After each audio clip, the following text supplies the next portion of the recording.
Olá, está começando mais um Saúde Cast SP e dessa vez em um cenário diferente. Estamos falando diretamente do primeiro simpósio internacional de unidades pré-hospitalares fixas e vamos conversar com participantes e palestrantes do evento, um conteúdo valioso para você. Confira! Olá, estamos aqui de volta no nosso videocast SaúdeCast dentro do simpósio. E agora a gente vai conversar com a doutora Daniela Sicardi. Ela é médica, mestre em saúde pública, doutora em medicina e diretora de projetos do Institute for Healthcare Improvement, IHI, no Brasil. Olá, doutora, tudo bem? Olá, tudo bem? Doutora, como os conceitos de equidade e liderança se conectam na prática da saúde pública? Primeira coisa, a gente tem que pensar no conceito de equidade. A saúde, Mônica, é um direito humano. Toda pessoa tem direito à saúde. O conceito de equidade, ele entra que toda pessoa tenha direito à melhor saúde que ela pode ter. Não limitada por contextos econômicos, por contextos sociais. Por exemplo, uma criança que nasceu saudável, que não tem nenhuma doença genética, não tem nenhum outro problema de saúde quando nasce. Mas que esse seja só esse o fator que limita, né? Que as desigualdades sociais, econômicas, as dificuldades de acesso não impeçam que essa pessoa consiga ter acesso à melhor saúde possível. Isso, para mim, é equidade. É você garantir que toda pessoa tenha o acesso à melhor saúde possível que ela pode ter. Em relação à liderança, eu costumo dizer que a liderança dá o tom. O líder dá o tom. Então, se você tem um líder que tem esse olhar para a equidade, que ele compreende que existem diferenças entre os pacientes, numa sociedade, e que é importante a gente dar conta disso, é importante a gente ter esse olhar sensível e dar esse tom, o líder ter esse tom e trabalhar isso com a sua equipe, de forma a, no dia a dia, na prática diária, trabalhar com pequenas atitudes do dia a dia para que você reduza as diferenças, as inequidades no nosso contexto aqui na saúde. Então, por exemplo, se você recebe numa unidade de pronto atendimento um paciente que, por exemplo, tem alguma dificuldade motora, um paciente que tem uma dificuldade com fala, né, para falar, um paciente que talvez tenha uma vulnerabilidade, um morador de área livre, esse paciente precisa de um olhar diferente. Ele precisa de um olhar mais atento para as suas vulnerabilidades, né? Então, para que você possa dar a ele, perceber, captar as necessidades dele e oferecer a ele o melhor cuidado em saúde que ele pode ter. Você trabalha com melhoria contínua e segurança do paciente. De que forma a equidade pode ser incorporada para melhorar os serviços de saúde? Quando a gente pensa, Mônica, numa unidade de pronto atendimento, por exemplo, ela recebe vários tipos de pacientes, várias condições socioeconômicas. Então, você tem ali uma população diversa, né? E como que a gente pode, dentro de um projeto de melhoria, se a gente não é atento, se a gente não usa a lente da equidade, a gente pode até aumentar essas desigualdades. Então, uma coisa que a gente sempre orienta nos projetos de melhoria é a gente categorizar. Vamos trabalhar redução do tempo de espera? Mas vamos categorizar, por exemplo, por raça e cor? Será que o paciente, né, que tem diferença no tempo de espera? Ou na analgesia do parto? Será que há alguma diferença naquele paciente, por exemplo, a gente trabalhando o score de alerta precoce? Será que um paciente que talvez seja um paciente morador de área livre, usuário de drogas, será que eu demoro mais a detectar que esse paciente está agravando? Será que essa sensibilidade no olhar, no perceber o diferente e as diferentes necessidades do paciente para que eu possa cuidar.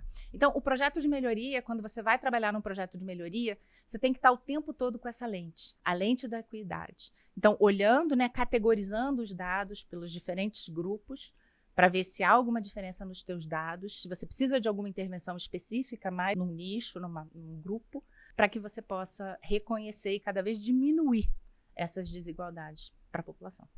E quando a gente fala em inovação na gestão e no cuidado, muitas vezes a gente pensa em tecnologia, mas tem também uma inovação que é relacionada à forma de liderar. Como que você enxerga a inovação aplicada à liderança na saúde? É engraçado porque quando a gente fala em inovação, a gente sempre pensa em alguma solução digital, né? Alguma tecnologia. E a gente inovar na maneira da gente liderar é uma tecnologia poderosíssima. Então, você sair, né, daquele lugar que antigamente a gente via, né, tradicionalmente, o líder, o CEO, atrás do computador, numa sala, portas fechadas, né? Então, começar a desconstruir isso. A gente fala muito ir ao Gemba. O que é o Gemba? O Gemba é o lugar onde as coisas acontecem, é a linha de frente, né? Na UPA. Onde é o Gemba? O Gemba é ali, na sala de triagem, na recepção, na sala de emergência, onde as pessoas estão ali. O líder, ele precisa sair da sua sala, inovar nesse sentido.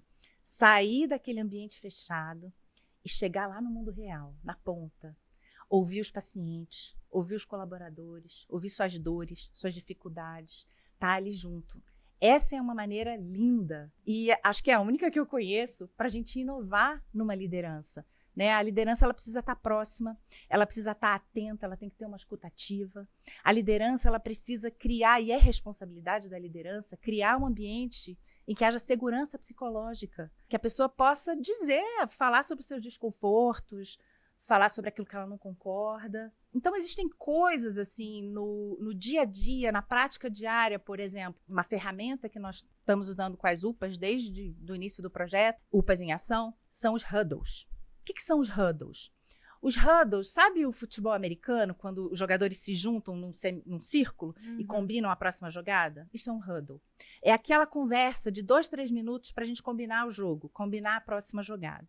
Então, essa intervenção, os huddles, a gente começa nas unidades de pronto atendimento em fevereiro desse ano, né, em fevereiro de 2025, e essa era a proposta. A gente tem o huddle já na administração, com a liderança, mas a gente agora está falando do huddle com a linha de frente. Com o pessoal que está lá na sala de emergência, o pessoal que está na sala de medicação, na sala de observação.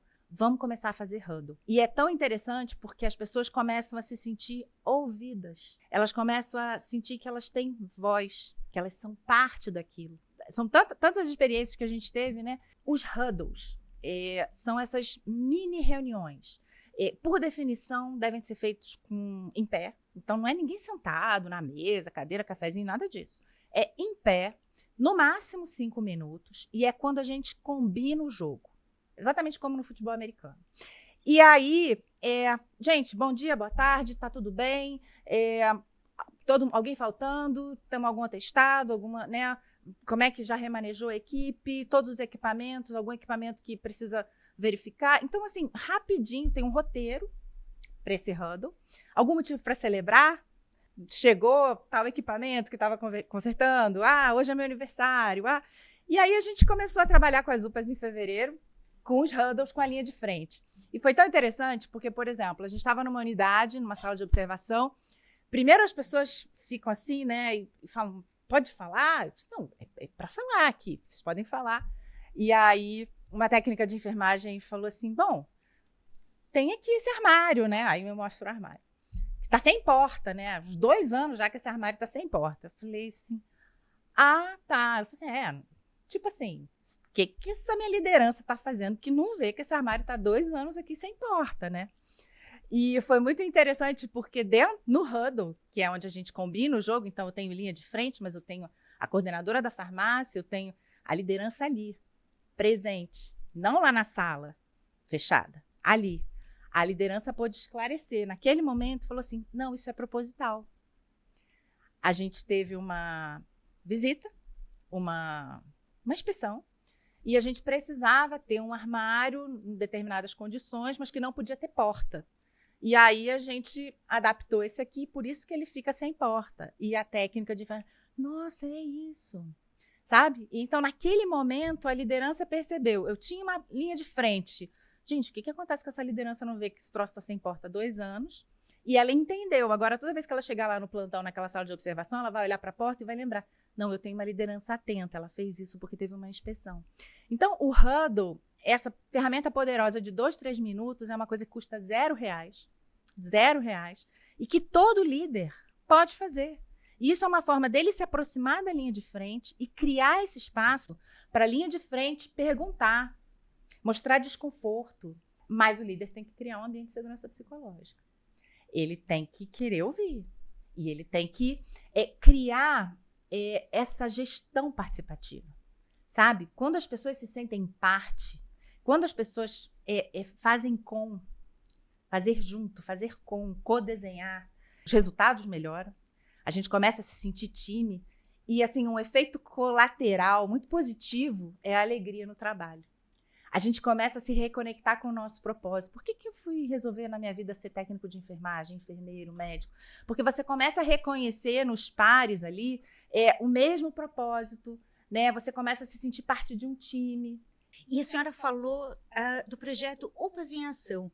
Como que foi esse projeto? Quais os resultados? O UPAs em Ação foi um presente que eu ganhei. É um projeto desafiador. A gente começa esse projeto em novembro de 2024, com a missão de reduzir a variação no cuidado em 11 unidades de pronto atendimento aqui na cidade de São Paulo. E aí, a gente, né, um projeto com duração de 12 meses, então de novembro de 24 a outubro de 25, com uma agenda extensa. A gente quer reduzir variação no cuidado de sepse, reduzir variação no cuidado de infarto, AVC, 8 condições. Não é simples dentro de um sistema tão complexo como as unidades de pronto atendimento. A gente tem UPA que atende 20 mil pacientes por mês, 22 mil pacientes por mês. Então, como fazer isso? Né? E como fazer isso com as pessoas? Porque uma coisa é a gente criar um pacotinho e falar assim, ó, toma, faz. Outra coisa é fazer junto, é co-criar. Dá mais trabalho, mas é mais legal e se sustenta. Né? Então, as pessoas precisavam se sentir parte disso. Então, em dezembro, janeiro, a gente fez uma sequência de reuniões junto com a equipe da prefeitura, os interlocutores, os profissionais das UPAs, para a gente olhar o que a gente tem de melhor evidência na literatura científica sobre sepse.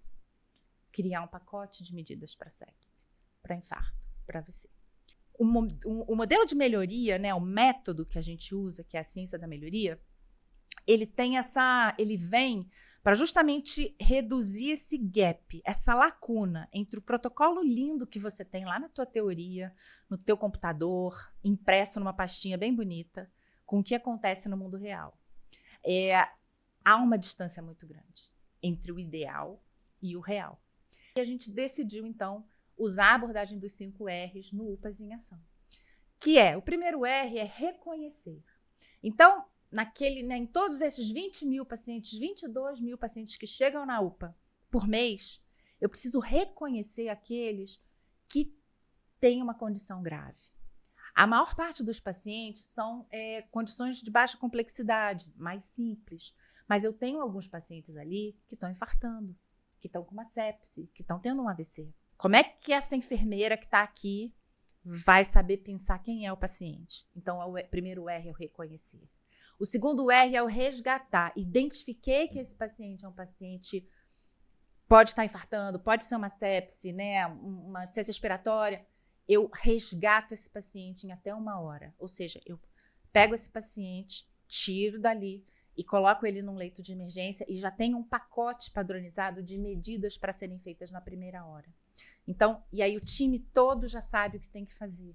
Cada um, né? Um vai olhar a medicação, outro vai pedir exame, como se fosse um balé organizado. Então, esse é o resgate estruturado, eficiente até a primeira hora.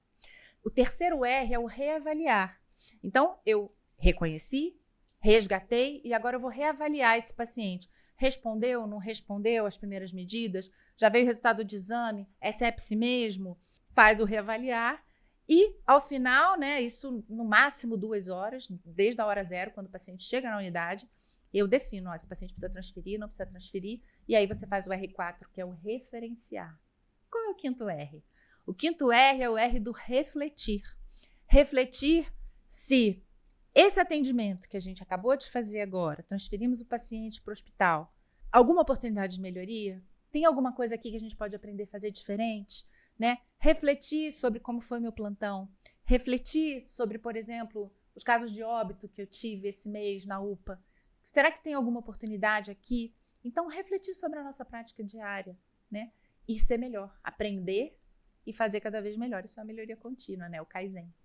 E quais os resultados, doutora, do UPAs em Ação? A senhora já pode falar pra gente alguns resultados? A gente tem coisas lindas, Mônica, coisas lindas, assim. A gente, quando o paciente chega na UPA, e assim, na maior parte dos pronto atendimentos, acho que do mundo, o paciente, aplica-se um sistema de triagem. O sistema de triagem mais conhecido no mundo é o sistema de Manchester, onde você classifica o paciente por cores. Ele é azul, ele é verde, conforme a gravidade. Então, o vermelho é o paciente mais grave, né? Tem o verde, o amarelo e tal. E aí, a primeira coisa, o primeiro resultado que a gente tem, assim, que impacta, é o seguinte: a gente criou uma segunda peneira. Lembra que eu falei que o reconhecer não é fácil? Então, a gente tem o Manchester, é o sistema de triagem mais usado no mundo, mas nada é perfeito, né? Nada é perfeito. Então, a gente pode ter alguma outra falha nessa peneira do Manchester. Então, a gente cria uma segunda camada, que é um score de alerta precoce, um score de detecção precoce usado no mundo inteiro. E aí, essa segunda peneira, se eu passei aqui, eu pego aqui. Então, a gente criou as trilhas. Então, esse também é um outro resultado do projeto. O que são as trilhas, né? A gente fala para as equipes das UPAs. O paciente, quando ele chega nesse mar, né, de pacientes, população que procura o nosso atendimento, reconhecer quem são os pacientes graves. Depois que a gente identifica esses pacientes, a gente precisa colocar esse paciente numa trilha. A gente batizou de trilha. É um caminho que ele vai seguir, onde todas as medidas vão ser tomadas conforme a sua necessidade. Então, tem a trilha de sepse, a trilha de infarto, a trilha do AVC. Então, reconheci esse paciente é elegível para a trilha de sepse. Ele vai na trilha de sepse, toda uma tecnologia que não é digital, ela ainda está no papel, mas é uma tecnologia que ajuda a linha de frente a saber. Um papel, que é uma trilha, bem direto ao ponto, bem enxuto. Assim, o que você vai fazer no reconhecer na trilha de sepse? 1, 2, 3, 4, 5. 5 coisas, bota aqui a hora. Você tem que fazer isso tudo na primeira hora. Depois, e aí vai andando com o paciente essa trilha. Ela vai caminhando. Então, a equipe que está lá na sala de emergência pode ser uma equipe super experiente, pode ser uma equipe que tem menos experiência, mas está ali para todo mundo, bem fácil, bem claro do que é para fazer. E então, isso é um resultado incrível, a trilha por si só. Mas o que a gente vê com o uso das trilhas? A gente viu que a gente conseguiu aumentar a adesão ao reconhecer de infarto, ao reconhecer da sepse, ao resgatar, ao reavaliar. Então, os gráficos são bonitos e a gente vê agora, né? O NIUS, eu estava falando, a gente começou com o NIUS, então não fazia NIUS em ninguém na triagem. A gente foi aumentando 20% de adesão, 60% de adesão, né? Trabalhamos lá com a equipe do Two Life no sistema. E hoje, 99,94%, ou seja, 100% dos pacientes que chegam numa dessas 11 UPAs, eles são triados pelo Manchester e pela segunda peneira do NIUS. Então, esse é um resultado incrível, porque a gente já está usando 2 instrumentos para aumentar a nossa sensibilidade do reconhecer, né? Em relação ao resgatar, a gente vê, todo mundo tinha um protocolo de sepse, mas e no início, a adesão a esse resgatar estava em torno de 20%, 26%.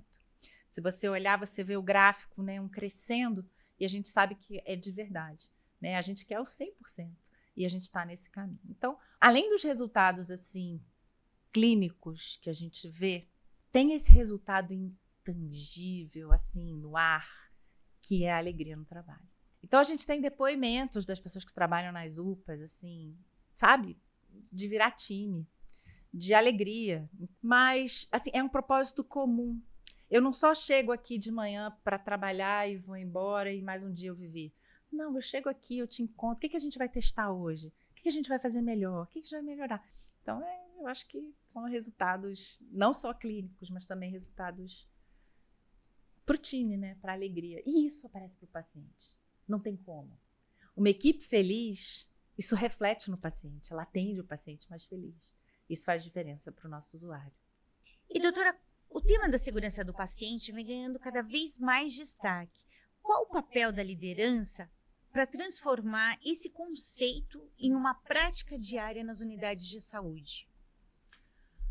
Mônica, de novo, assim, né? O líder dá o tom.